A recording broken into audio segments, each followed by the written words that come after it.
A lot of this isn't going to make sense to you, and I'm sorry about that. I'm just going to start at the beginning, with the house.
I lived here until I was 11, but I wasn't allowed inside half the rooms.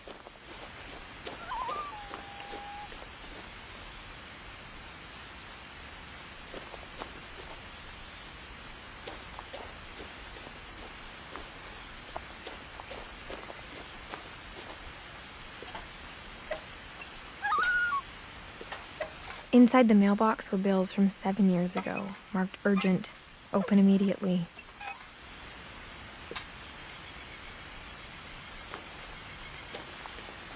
I hadn't been back since my brother Lewis's funeral.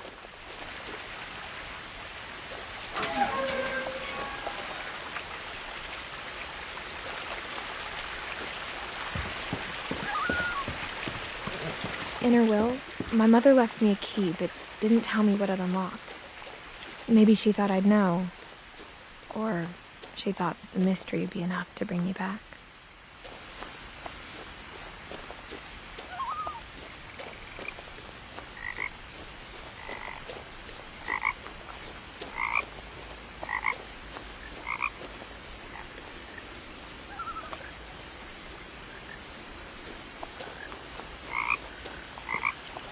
The truth is, even after I inherited the house, I never thought I'd come back to it.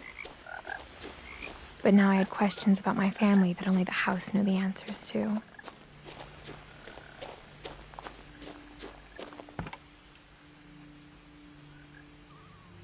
The woods around the house have always been uncomfortably silent, as if they're about to say something but never do.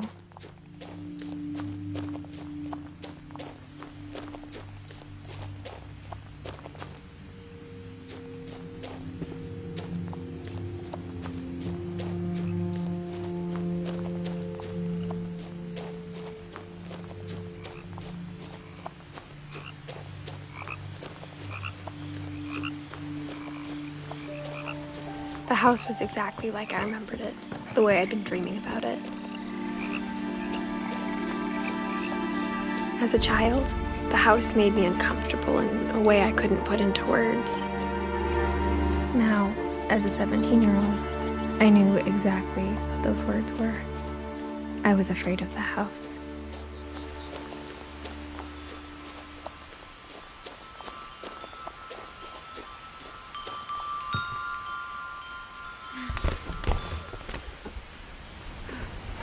Crawling through the doggy door used to be a lot easier when I was 11.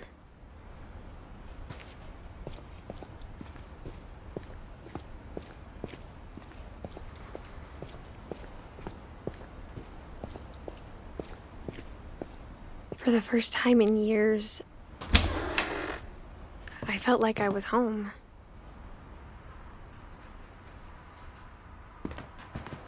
But instead of a family, there were just memories of one.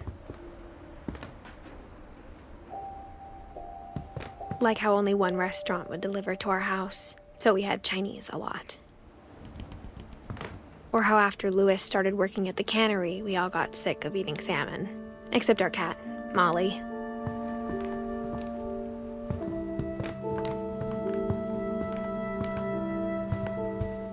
The table was still a wreck from the night we left. It was like a bomb had gone off, killing everyone but sparing the furniture.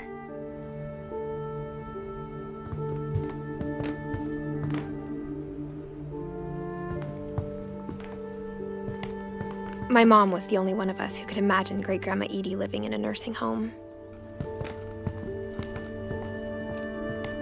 Nothing in the house looked abnormal. There was just too much of it, like a smile with too many teeth.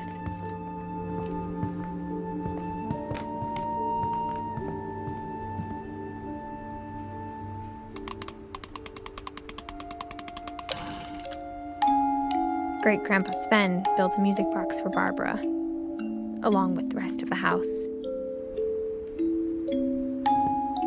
Mom always told me to stay out of the basement, so I wasn't too surprised when the key didn't fit.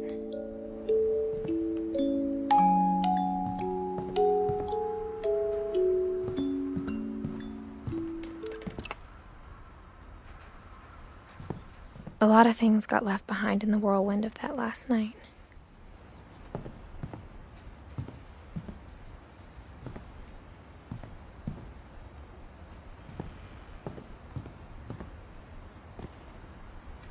After Milton disappeared, Mom sealed up all the bedrooms. Then Edie retaliated and drilled peepholes.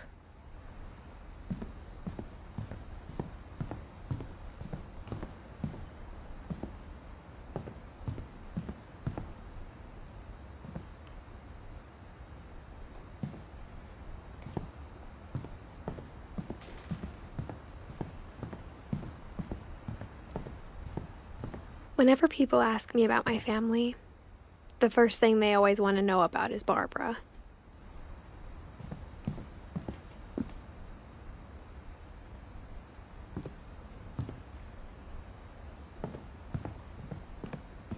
Mom must have locked the third floor stairs on the night we left.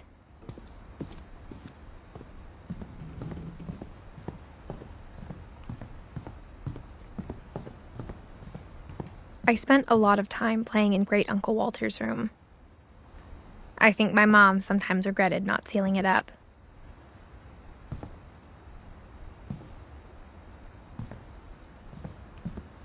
Louis told me there were secret passages, but I never believed him.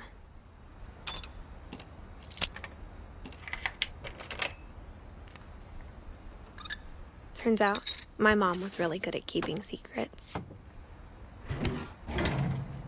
Now it was time to find out what my mom had been afraid of.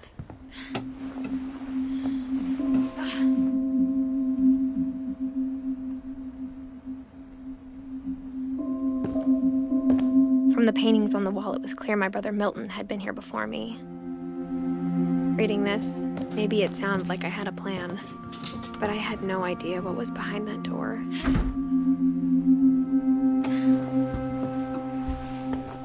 Just like I had no idea where all this was gonna lead.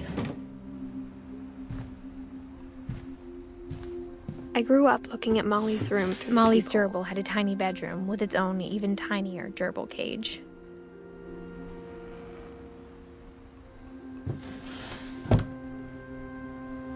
Being inside for the first time, I felt like I'd stepped behind a painting.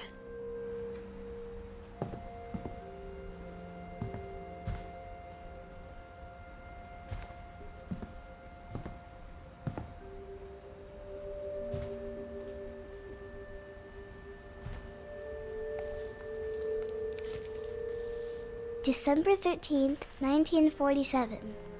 Dear Diary, I'll be gone soon, but I wanted to tell somebody about what's gonna happen. It started when Mom sent me to bed without dinner.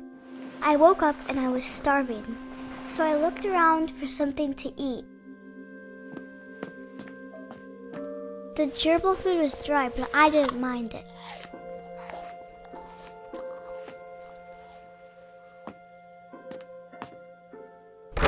Mom, can I come out now? Sweetheart, it's late. Go to sleep.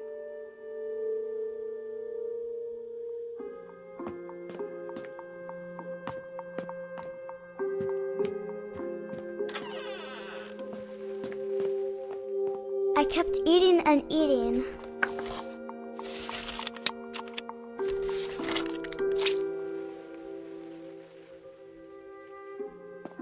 I ate a lot of things that night.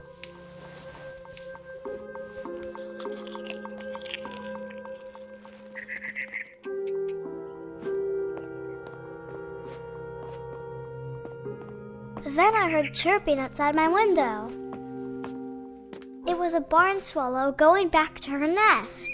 I reached out for her.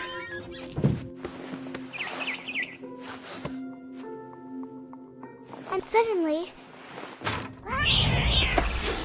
I was a cat.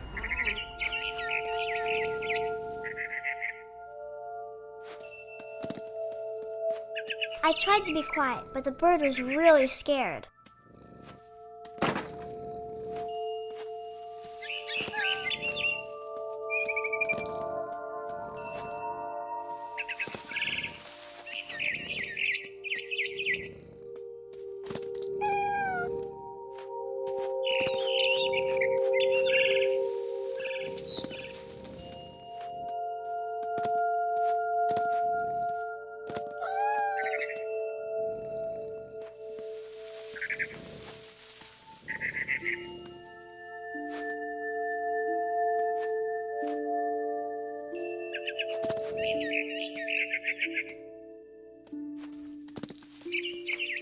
The babies were all gone.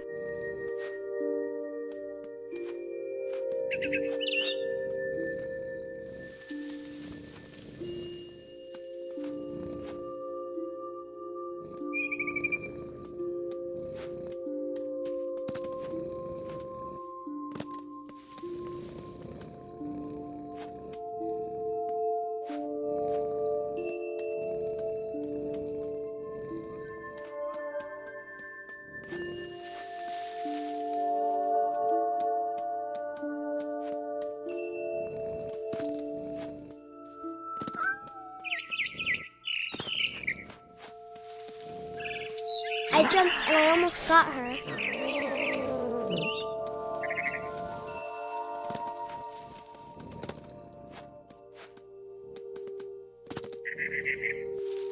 I could tell she was getting really tired. Now I was up in the big tree. I promised Dad I wouldn't climb it anymore. All I cared about was eating that mama bird.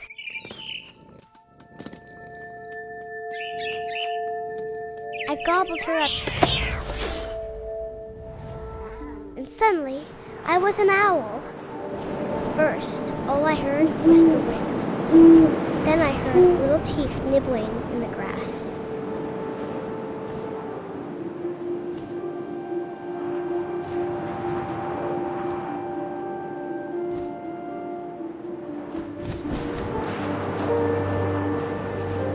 Rabbits.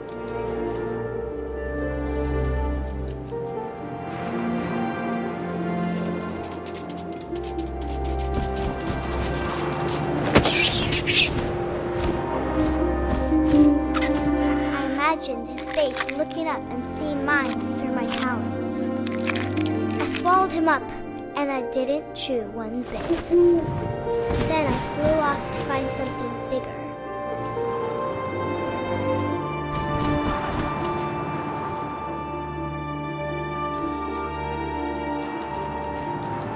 A mama rabbit.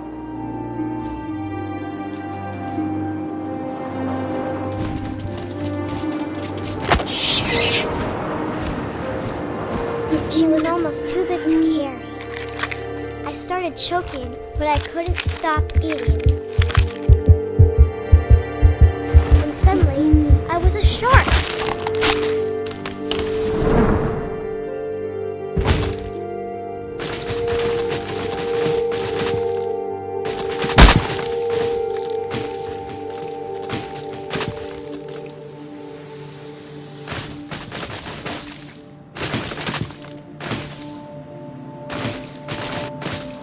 I rolled off a cliff and into the ocean. Now, I was hungrier than ever.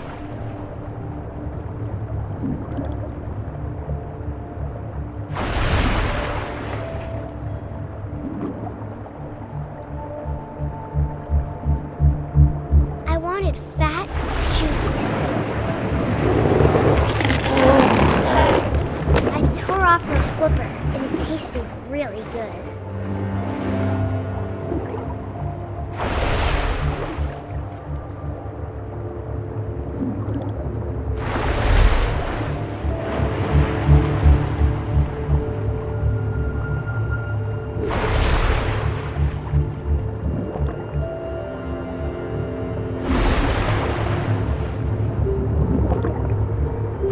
Grabbed on tight. But I was so hungry, I jumped out of the water. When I opened my eyes, everything had changed.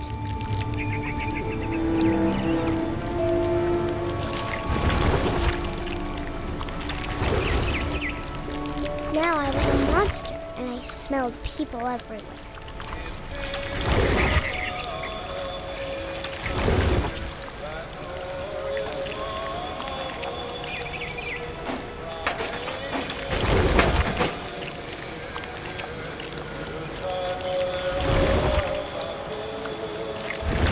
I was big, but I moved real quiet.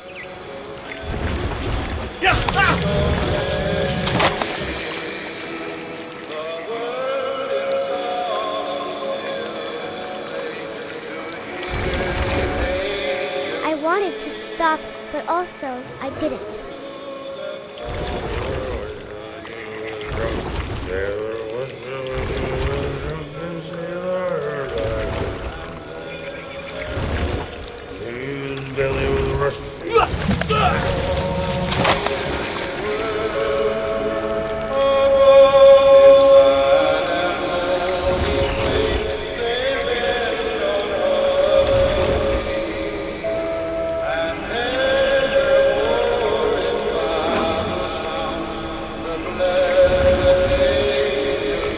After the last passenger, I was still hungry.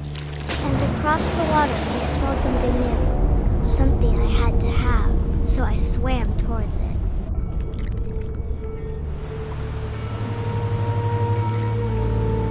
I slithered onto the sand, and the good smell went into an old pipe.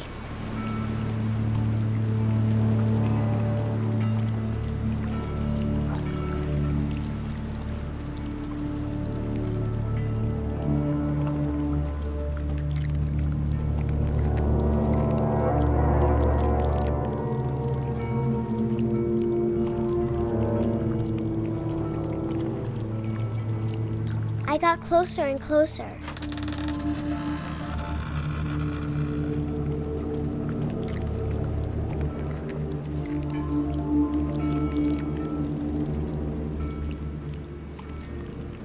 All of my stomach started growling. And suddenly, I was me again. I held my breath for a long time, but I couldn't hear anything. I think it's waiting for me to fall asleep. But it's not going to wait much longer. It needs to feed, and we both know I will be delicious.